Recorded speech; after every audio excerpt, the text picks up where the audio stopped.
Hello guys! Gusto nyo bang makita ang aking medicine last year? This is my last year medicine. Yeah. One of the yellow of small pack of my medicine is I threw it out in the toilet because I'm not feel good. And this is the last that I received from one of my doctor, he give me a new medicine. And then this medicine guys is Salasta 5 milligram, what do you call this? Olanzapine.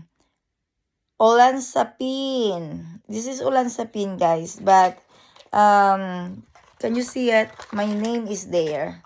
Yeah, that's it's if you can you see it? Yes. It's there, yeah. And then this one, I will keep it until that, Auntie Vivian is coming. I will give it to her.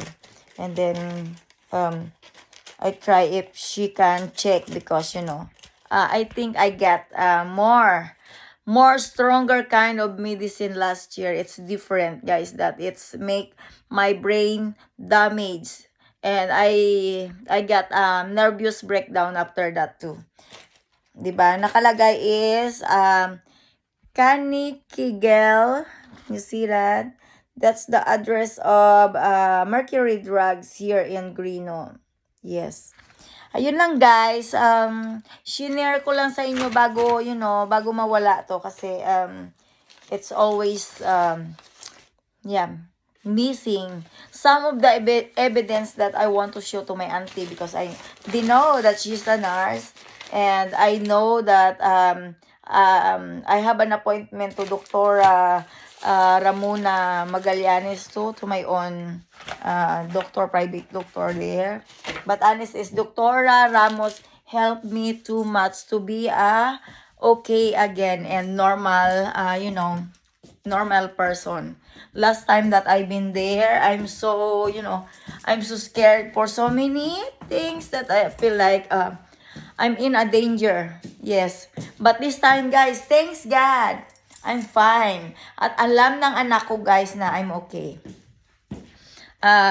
Makikita mo kay Ginny na, alam mo, yung anak ko, gusto yan umuwi dito sa totoo lang. Pero kapag inaano ko, ay just focus to your studying. Sabi kong ganun. Kasi someday, sabi kong ganun, makakarating ka ng London. Kukunin ka ng Bibianak. Just wait. Pero ayun nga guys, si Auntie Bibian nag-aalala yan sa akin kasi akala niya ay hindi pa ako magaling. Pero sa totoo lang is, I need to be strong. Yes, I'm a strong woman and I need to taking care of myself for my own, safetyness and para na rin sa anak ko. How can I help to get my daughter someday if I cannot manage myself? Right? At kailangan kong gawin ngayon guys ay magpakatatag at kumapit lang kay Jesus Christ sa aking mga problema na hinaharap ngayon. At alam mo guys, totoo lang,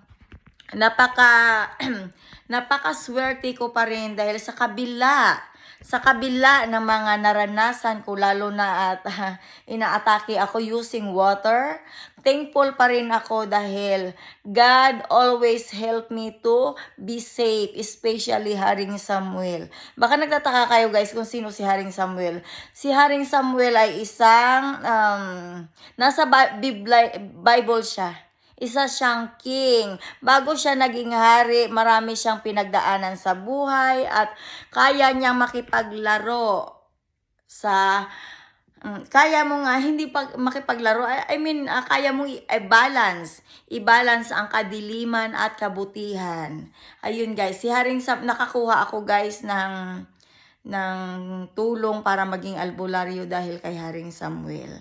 At napaka-thankful ko kasi I ask help to have that little power to protect myself kasi naranasan kong makulam guys, yes. At siya ang tumulong sa akin para maging okay ako. Kaya thanks God. Yun. Ayun lang guys, share ko lang sa inyo. Tapos yun nga Ayun, ang init oh. Kasi nag-stay home ako. Pero sa totoo lang, I need to stay home today. I don't want to go out and stress myself. And if I go out, maybe next day, it because I need to buy a new water for myself. Yeah. Ayun lang guys, thank you. Thank you sa lahat ng mga subscribers ko.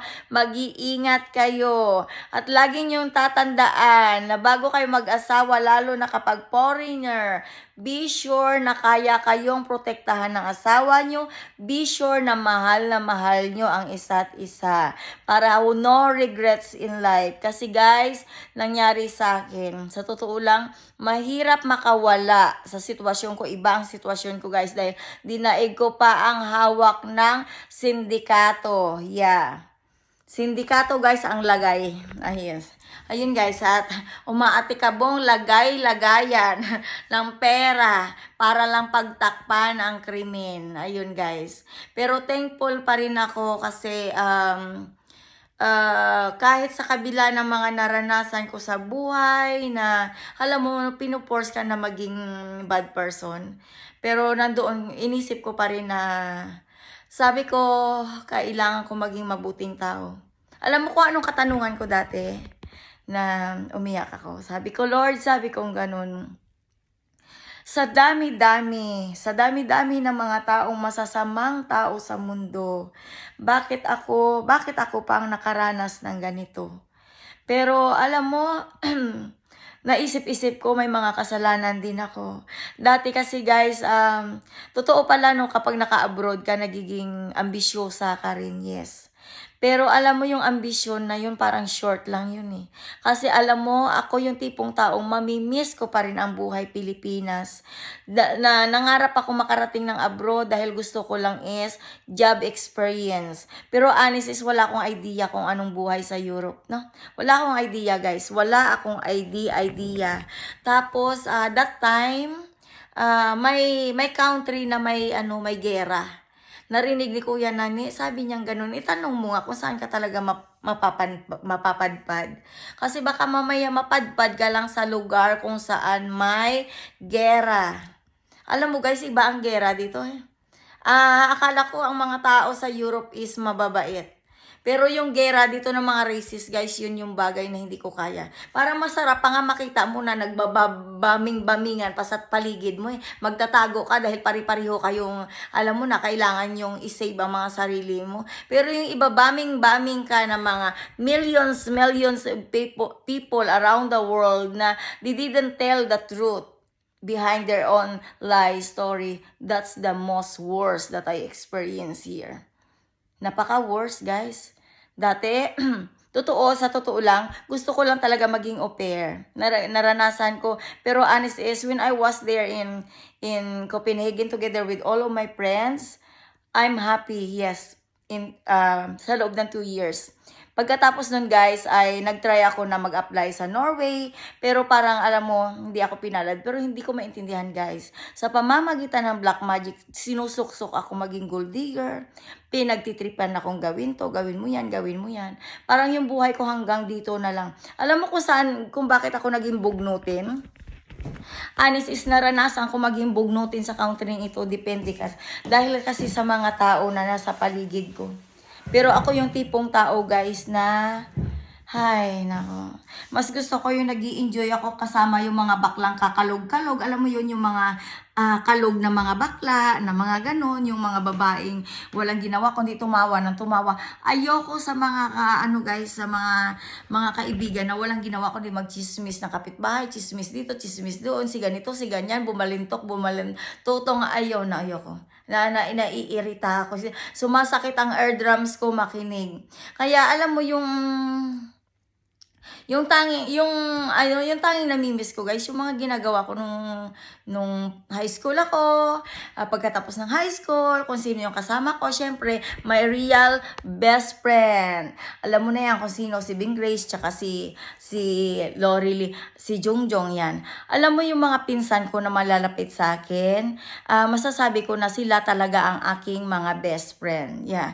Kung mayroon mga taong magkikwento kung sino ako, masasabi sabi ko, ang tanging makakapagkwento niya na ang totoo kong mga best friend na pinsan. Kasi sila yung tipong tao na malalaman nila kung paano nila i-describe ako bilang isang pinsan. Kasi ako yung tipong tao, guys, kapag may pera ako, honest, yes, kapag may pera ako, hindi ako madamot. Hindi ako madamot. Kung may nakikita ako na ay kailangan ng ganito, bibigyan ko yan.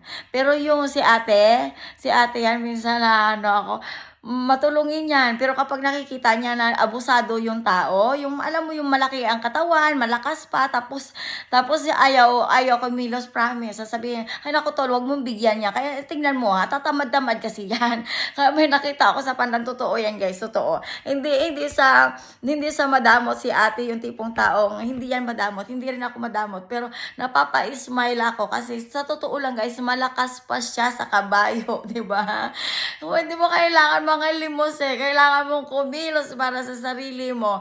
Pero nakikita ko si ate na kapag nakikita niya yung matanda, na nandun nakaupo sa alam mo yun, sa bakery, na nanghihingi ng, pareho kami ng gusto na, ay gusto namin bigyan yan kasi ganito, kawawa naman kasi nga matanda na, di ba? Pero doon ako napangiti na ako nga naman, no? Gusto kong bigyan, pero si ate, ay ako tolo, bigyan yan. Ano kung bakit? Tamad yan, parang ganito, iniintindi, ayun, no?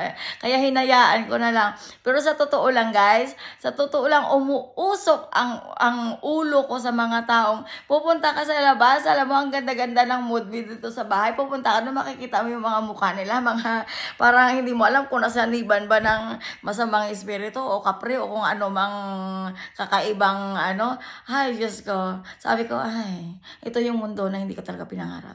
Kaya sabi kong gano'n. Sa totoo lang guys, yung Europe, kung sabi ka sa snow, pumunta ka, mararanasan mo. Mag-u-au-pair ka, yes, pwede. Pero yung, alam mo, for life, sa totoo lang, nakakapagod eh. Nakakapagod ang maglalakad ka ng puro yelo, tapos minsan maranasan mo pa ma-slide. Promise. Balda ka. As in, alam mo, ilang beses ako nadula sa Denmark sa pamamagitan ng bike, kaya nagkaroon ako ng phobia. Ayoko na mag-bike guys na may snow kasi alam kong sisimplang ako. 2 times ako nasimplang sa bike. Yes. Tapos nung buntis ako kay Abby, alam mo, lucky lang talaga. Alam mo yung anak ko, kumakapit talaga sa akin yan. Nasabi kong gano'n, na gano'n yung puwet ko, nadulas ako na gano'n. Pero alam mo kung ano iniisip ko talaga, nako, hindi magiging bungi ang anak ko. No. Yung anak ko malakas yan. Malakas ang kapit ng anak ko. Kaya alam mo guys, yung anak ko, kahit anong sira nila sa akin guys, alam ng anak ko na napakabuti kong nanay. Ito, tingnan mo yan, ang ganda-ganda ng view, oh. Pag sinabi ko maganda ang view, mabait na, maganda pa. Oh, saan ka pa, diba? Sarili kong bangko, binubuhat ko. Ayun lang guys, inuuto ko lang kayo, pero that's the real me. Ayun, real me. Grabe, depende pala sa ano, no? Kailangan uupo ako kung saan nakasinag ang araw. Kapag ako'y nasa dilim, hindi nyo ako makikita. Ayun lang guys. Thank you for watching guys. Share, and thank you to all my subscribers. God bless you all. At magsimba din pag may time. Kapag may problema ka ngayon, problema lang yan guys. Isipin mo, ang problema ay dapat problema ang namumroblema sa'yo. At dapat ay pera ang namumroblema sa'yo. O diba, tingnan mo ako guys. Alam mo ako, magkano lang pera ko? Siguro mga 6,800. Ay no, 5,800 na sobra pa ng ano. Mga ganon siguro or less. Alam mo guys, masaya pa rin ako. Bakit? Dahil hindi ko tinitignan ang account ng mga epal dito na ako'y binabantayan, na mabubuhay daw ako hanggang, alam mo na kung magkano lang yung laman ng account ko. Oo nga. Pero hintayin nyo pag yumaman ako sa YouTube. Promise. Gagayahin ko ang, alam mo yun, magla-live ako, I have a cash. Ayun. Sa mga tao nang gugulo sa akin dito, promise, pag ako nakamove on, who you? Ito, nakita nyo to? Ito. Alam mo, sa totoo lang, yung nanay ko, nung bata ako, ay, Donya to. Pag sinabi ko, Nanay, gusto ko ng candy.